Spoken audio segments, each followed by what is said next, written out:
নমস্কাৰ, মই অঞ্জলি দাস। আজি মোৰ পাকঘৰত কোনে ৰান্ধনি কাম কৰিছে চাওকচোন। আজি মই অৱসৰ লৈছোঁ এদিনৰ কাৰণে। এয়া মোৰ মিষ্টাৰে বনাবলৈ কি বনাব? চিকেন আৰু এইফালে কাজু বাটাৰ চিকেন। এয়া দিলোঁ আদা নহৰু। কি আছে এইখিনি? কাজু, এইখিনি আছে চিকেন অকণমান আছে, কাজু,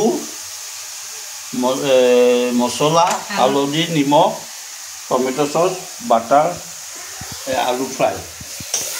আজি এনেদৰে ৰান্ধিবলৈ লৈছে। সদায়নো মই কিমান ৰান্ধি থাকিম, সেইকাৰণে আজি অকণমান সলাই দিছোঁ। চাওকচোন, শেষলৈকে ভিডিঅ'টো চাই থাকিব। এতিয়া দিম মই বাটাৰ। বাটাৰখিনি অকণমান গলি ল'বলৈ দিওঁ। এয়া দিছোঁ অকণমান নিমখ।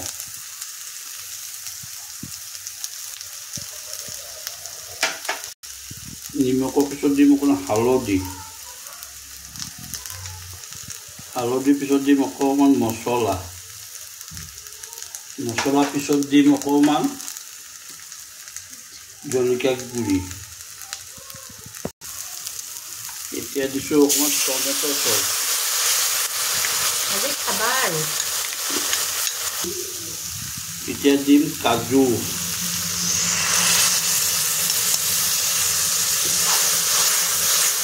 তুমিতো নিজে খাব নোৱাৰা এইবিলাক। আমাৰ কপালত নাই এইবোৰ খাবলৈ, বেমাৰী মানুহ। ল'ৰা ছোৱালীকে খোৱা আৰু ৰান্ধি বাঢ়ি। সদায়তো ময়ে ৰান্ধি বাঢ়ি খুৱাওঁ, আজি তুমি খোৱা। এতিয়া দিম চিকেন। আজি চিকেনটো ছোৱালীজনীয়ে কিনিলে, ইমান নাজানিলে, বৰ ভাল নাহিলে চিকেনটো।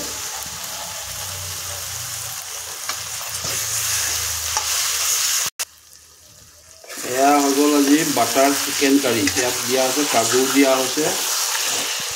আজি খাবা আৰু খোৱাটো মোৰ সোৱাদ ল'বলৈতো মোৰ মুখত ল'ব নোৱাৰোঁ। এইখিনি অসুখীয়া মানুহ যিহেতু, তেওঁ ৰান্ধিহে দিছে। আজি মোক অকণমান সহায় কৰি দিছে। এনেই সহায় কৰিবলৈ বা ঘৰত থাকিবলৈ সময় নাপায়। আজি অকণমান সময় পাইছে, তাৰ মাজতে এনেকৈ ৰান্ধি আপোনালোকলৈ শ্বেয়াৰ কৰিছে। আপোনালোকেও ৰান্ধি খাই চাব, কেনে লাগে উত্তৰ দিব। আজি খোৱাৰ টেবুলত দুটা নাতিনী, এইটো নাতি আৰু এইজনী নাতিনী, আৰু আনফালে মিষ্টাৰ খোৱাৰ টেবুলত বহি আছে। আৰু চাওকচোন, খোৱাৰ বিশেষকৈ মইতো আজি ৰন্ধা নাই, মানে মই সকলোখিনি ৰান্ধিলোঁ, কিন্তু এয়া ৰহৰ দাইল অমিতা, এইফালে বাটাৰ চিকেন কাজু কাৰী, চালাড, নেমু, কচু থোৰৰ পিটিকা, ডাঙৰ বিলাহী দিয়ে, আৰু মোৱা মাছ বাঁহগাজে দি, খৰিচাই দি ৰন্ধা ভাজি। আজি এনেদৰে নাতিনীহালক খাবলৈ লৈছোঁ। আৰু খাই তুমি কেনে পালা কৈ দিয়া, অকণমান খোৱা। খাই পেলাই কেনে পালা কৈ দিয়া, খোৱা। এঞ্জেল কেনে হৈছে কোৱা? ভাল হৈছে। খোৱা আকৌ, খাই চালেহে গম পাবা। অকণমানহে খালা, টেষ্টি হৈছে। তোমাৰ তুমি খোৱা আকৌ, খুৱাই দিব লাগিব নি? সেইটো খাবা, খোৱা। যি মন যায় সেইটোকে খোৱা, ହେଲା। আজিলৈ ভিডিঅ'টো ইমানেই। চাই থাকিব, ভাল লাগিলে লাইক কমেণ্ট শ্বেয়াৰ কৰিব। ধন্যবাদ।